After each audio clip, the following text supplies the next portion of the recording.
General Hospital spoilers for Thursday, April 2 reveal that Jen Sidwell will provide a Cassius Phazon explanation while Willow Kane puts the puzzle pieces together regarding Trina Robinson and Kai Taylor. In Jack Brennan's office, Nina Reeves receives a final warning, while Lucas Jones and Britt Westbourne connect Marco Rios' death to Ross Cullum. Meanwhile, Ezra Boyle approaches Laura Collins about Sidwell's vulnerability. So let's just get right into it because my head is absolutely spinning from these updates. I have been staring at my screen for hours trying to make sense of this, and honestly, I am just so tired. But we have to talk about it. We have to talk about the absolute insanity that is happening in Port Charles right now. Let's start with Willow and Trina and Kai. What a mess. A complete and total mess. The writers have been dragging this out for what feels like a lifetime, but finally Willow is putting the puzzle pieces together, and it is about time. She is sitting at home, pondering the clues that are starting to add up, and the realization is going to hit her like a ton of bricks. Kai ran his mouth about the bat that the cops confiscated. That was mistake number 1. But the real kicker? Trina identified Wiley Corinthos' ringtone when he called Willow. On Wednesday's GH episode, Willow will find herself wondering how Trina knew that was the ringtone she uses for Wiley. That news will lead to an unsettled feeling that Willow just can't shake, and she shouldn't be able to shake it, because it means they know. It means Trina and Kai were hiding in the bedroom that night and heard her ringtone when she shot Drew Kane. Yes, when she shot Drew. Let's be real, we all knew this secret wasn't going to stay buried forever. But the fact that Trina and Kai are the ones holding the cards? Wild. And then there's Drew. Poor, paralyzed Drew. He is trapped in his own body with locked-in syndrome because Willow has been drugging him with that undetectable paralytic from Sidwell. But Drew just had a realization of his own regarding Willow's ringtone. He is lying there, unable to move or speak, but his brain is active. He is thinking. He is plotting.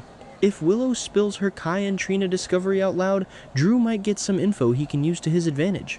I really hope the show lets us hear his inner monologue soon, because Cameron Matheson is doing great acting with just his eyes, but we need to hear his revenge plot. We need to hear him vow to get back to Scout. Meanwhile, Michael Corinthos will hope he's not interrupting anything when he finds Kai deep in thought. After all the hints Kai and Trina just dropped to Willow, Kai may be pensive over the possibility that she'll figure out they know too much.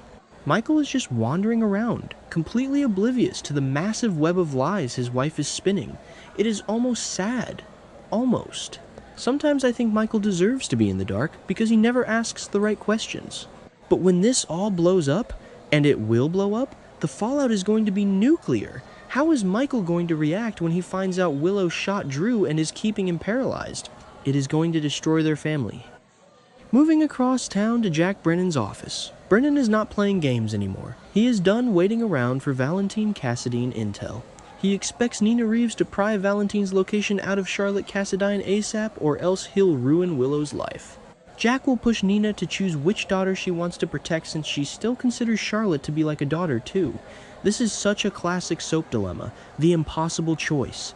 Nina loves Willow, her biological daughter, even though their relationship is constantly on the rocks.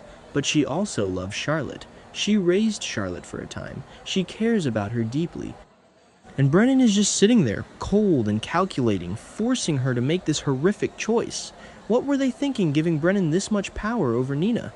Actually, it makes perfect sense. Brennan is ruthless. He is running the WSB Fallout and he doesn't care who gets hurt in the process. Nina is terrified. She is meddling. She is desperate. And she is backed into a corner. If she betrays Charlotte, Valentine will never forgive her. And Valentine is currently hiding in Carly's attic. Carly and Valentine are plotting to use his Swiss connections to exonerate Jason Morgan, who is currently rotting in a WSB black site taking the fall for Rocco.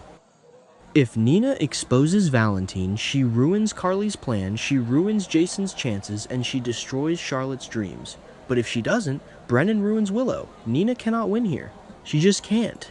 And speaking of not winning, let's talk about Lucas Jones. My heart breaks for Lucas. It really does. He will get emotional and worry that Marco Rios' death was all for nothing. Marco is dead, murdered in Alexis Davis's office. And Lucas is just devastated. Britt Westbourne will hate that Marco lost his life trying to help her get those Huntington's meds from the Windermere safe. Marco actually succeeded in getting the vials, but Ross Cullum caught him and stabbed him. Britt feels guilty. Of course she does, but she may assure Lucas that they can still make his killer pay. It looks like Britt may help Lucas see that Ross Cullum must be to blame for ending Marco's life. They are connecting the dots. They are figuring it out. But the cruelest irony of all of this? Lucas is the surgeon who operated on Cullum after Rocco shot him on Pier 55. Lucas saved the life of the man who murdered his boyfriend. When Lucas fully realizes that, it is going to destroy him. He stood in that ICU, begging Cullum not to die on his watch, completely unaware that Cullum had just left Marco bleeding out on a floor. It is tragic. It is Shakespearean. It is exactly the kind of angst that keeps us watching this show, even when we are exhausted by it. And then we have Ezra Boyle and Laura Collins. Ezra will tell Laura that Sidwell's son being murdered has changed everything. Maybe Ezra will think they have an opportunity to wiggle out of Sidwell's grasp while he's vulnerable. Sidwell is grieving Marco. He is vengeful, yes, but he is also distracted. Laura has been under Sidwell's thumb for weeks. He forced Martin to leave town for Reno. He has been blackmailing her. Ezra sees an opening, but Laura will have some trust issues when it comes to Ezra, and honestly, she should. Ezra is sketchy. He may insist he's on her side whether she wants to believe that or not, but Laura is a smart woman. She knows better than to trust a snake just because it offers to bite another snake. But Sidwell isn't just sitting around crying over Marco. Oh no! He is at Windermere, and he is having a very tense discussion with Cassius Faison. Yes, you heard me, Cassius Faison, the guy who has taken over Nathan West's life. This is the biggest, craziest, most unhinged twist the writers have thrown at us in years. The man we thought was Nathan, the man who crashed his truck, the man who came back from the dead, the man who has been romancing Lulu and covering up Rocco's shooting, is an impostor. He is Cassius Faison. Sidwell will praise Cassius for playing the part brilliantly and will suggest he's got everyone fooled. It sounds like Cassius is Nathan's twin and the Faison fourth child that Britt previously hinted about. Caesar Faison had another kid. Another one! And Sidwell has been using him. Sidwell will no doubt recap a wild story so that fans can have an explanation for Cassius's Nathan imposter drama. We need a massive exposition dump here because this is huge. How did Cassius get Nathan's face? Plastic surgery? Are they identical twins separated at birth? What happened to the real Nathan? Is he really dead? Cassius will warn that his Nathan charade could crumble if he starts behaving out of character, and he is right to be worried. Jack Brennan is already highly suspicious of Nathan's missing years. Felicia Scorpio just confronted him about how coldly he is treating Maxie. The real Nathan would never be this cruel to Maxie. The real Nathan would never coldly dismiss Felicia. Cassius is slipping. He is playing a role, but he doesn't have Nathan's heart. And think about the implications. Lulu Spencer is falling for this man. They just went on a date. They are bonding over the massive secret that Rocco shot Ross Cullum. Lulu thinks she is reconnecting with an old friend, a good man, but she is actually getting into bed with a Faison who is working for Jen Sidwell. It makes my stomach turn. What were they thinking? Honestly, what were the writers thinking? It is brilliant, but it is also so twisted. Sidwell will stand by the orders he's given Cassius. He will still want Cassius to make sure Sonny Corinthos pays, and may suggest he'll just have to be careful. Sidwell is convinced Sonny is behind Marco's death, even though we all know Cullum did it to cover his tracks and frame Sonny. So now Cassius Faison, posing as a Port Charles police officer, is being ordered to take down the local mob boss to avenge the death of a man Cullum killed. It is a massive, tangled web of lies, and Cassius is right in the middle of it.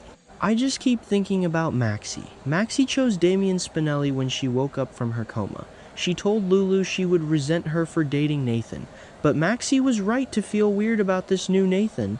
Her instincts were spot on. This isn't the man she loved. This is a monster wearing his face. When the truth comes out, the devastation is going to be widespread. Dante is going to lose his mind. He is trusting Nathan with police business.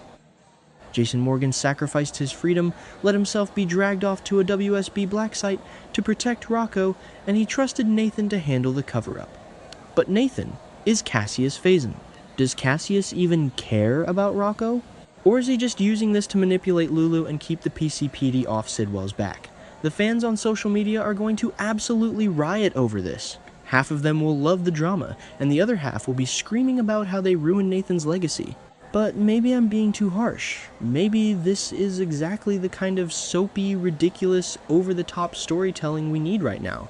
Okay, that sounded dramatic, but you get what I mean. We want twists. We want shocks. And a secret Phazon twin posing as a beloved dead cop is the definition of a shock. So, Cassius and Sidwell will continue to clash in Thursday's show. Cassius knows the walls are closing in. He knows Brennan is watching him. He knows Felicia is suspicious. He knows he has to keep Lulu close, but not let her see the truth. It is a ticking time bomb, and when it goes off, Port Charles will never be the same. I just hope Britt finds out soon. Britt needs to know she has another brother. And she needs to know he is working for the man who is making her life a living hell. I am so tired, you guys.